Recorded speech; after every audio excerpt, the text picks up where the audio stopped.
வணக்கம் ஃப்ரெண்ட்ஸ், நாங்கள் இன்றைக்கு பால் ரொட்டி செய்யும் முறையை பார்ப்போம். பால் ரொட்டி செய்வதற்கு தேவையான பொருளை பார்ப்போம். 280 கிராம் வெள்ளை பச்சை அரிசி எடுத்து வச்சுக்கிறேன்.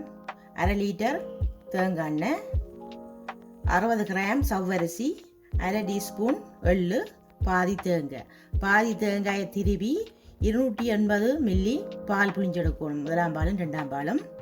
அரிசியை 2 மணிக்கு ஊற வச்சுட்டு அதை கொஞ்சம் காய வச்சுட்டு மாவா குருணி எடுக்காமல் ஃபுல்லாக மாவாக்கி வைக்கணும். சவ்வரிசி குருணிக்கு பதிலாக நாங்கள் சவ்வரிசி போட்டு இன்றைக்கி பால் ரொட்டி செய்ய போகிறோம். சவ்வரிசியை லைட்டாக வறுத்தெடுக்கணும்.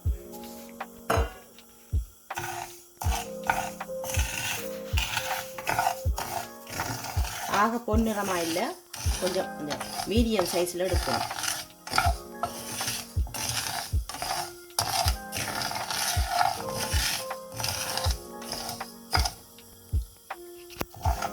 மாவாக்கியாச்சு. நல்ல ஒரு குருணியும் இல்லாமல் நல்ல மாவா அப்படியே ஃபுல்லாக எடுக்கணும், கழிக்காமல். 1/2 டீஸ்பூன் உப்பையும் போட்டு வெள்ளையும் போட்டு மிக்ஸ் பண்ணி 40 மில்லி தேங்காய் பாலை புளிஞ்சு எடுத்து வச்சிருக்கிறேன். இனி அதை பொங்க காய்ச்சுவோம். சவ்வரிசி இந்த பதத்துக்கு வறுத்தெடுக்கணும். மாவோட சேர்த்து கொட்டி நல்லா மிக்ஸ் பண்ணுங்க. கொஞ்சம் கொஞ்சமாக போட்டு மிக்ஸ் பண்ணுங்க.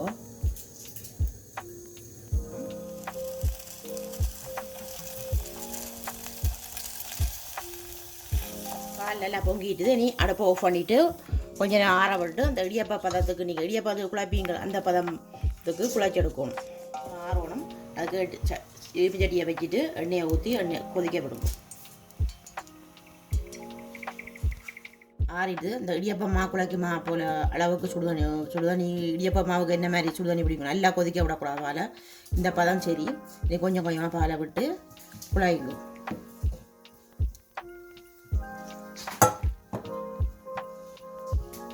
பால் தச்சனை காணா போனால் கொஞ்சம் சுடுதண்ணி எல்லாம் சுட்டு தண்ணி விட்டு குழைக்கலாம்.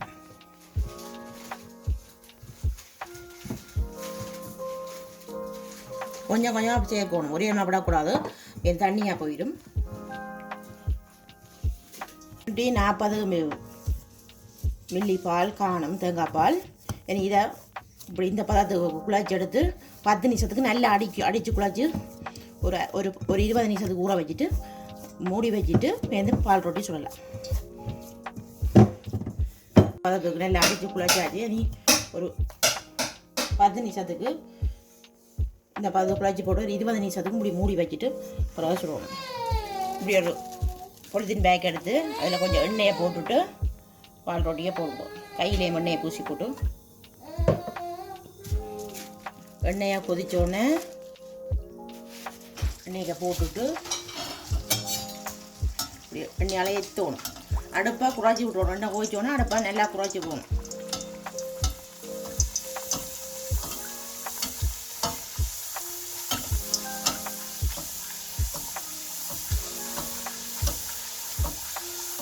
பாருங்க நல்லா பொங்கி வந்துருக்கு.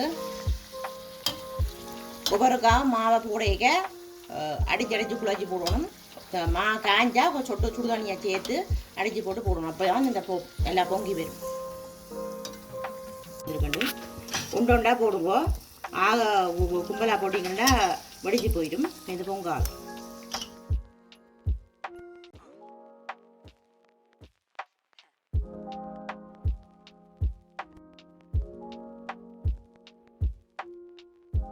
பால் ரொட்டியை மாவை போடைக்க சட்டிக்க போடைக்க ஒவ்வொரு காவும் அடித்து ஈரத்தன்மை இல்லாட்டிக்கு கொஞ்சம் சுடுதண்ணி சுட்டு தண்ணியை சேர்த்து அடித்து குழச்சி போட்டு போடணும். பொங்கி வந்திருக்கு. ஒவ்வொரு காவும் பால் ரொட்டியை அடித்து கொஞ்சம் ஈரத்தன்மையாக தான் மாவை போடணும். அப்போ தான் பொங்கி வரும்.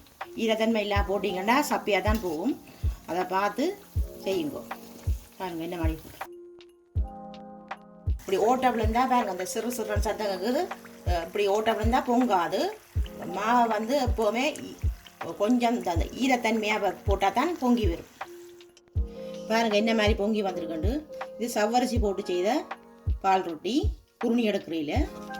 பாருங்க என்ன மாதிரி முருகி வந்திருக்கேன். சத்தம் கேட்குது பாருங்க என்ன மாதிரி முருகி வந்திருக்கண்டு. ஒரே டேஸ்ட் தான். குருணி எடுத்து செய்கிறமா போல தான் சவ்வரிசி போட்டு செய்கிற பால் ரொட்டியும் ஒரே டேஸ்ட்டு. உங்களுக்கு நாங்கள் செய்த அந்த ரெசிபி பிடிச்சிருந்தா நீங்களும் செய்து பார்த்துட்டு நிதா சமையலுக்கு லைக் பண்ணுங்கள், ஷேர் பண்ணுங்கள், சப்ஸ்கிரைப் பண்ணுங்கள். நன்றி, வணக்கம்.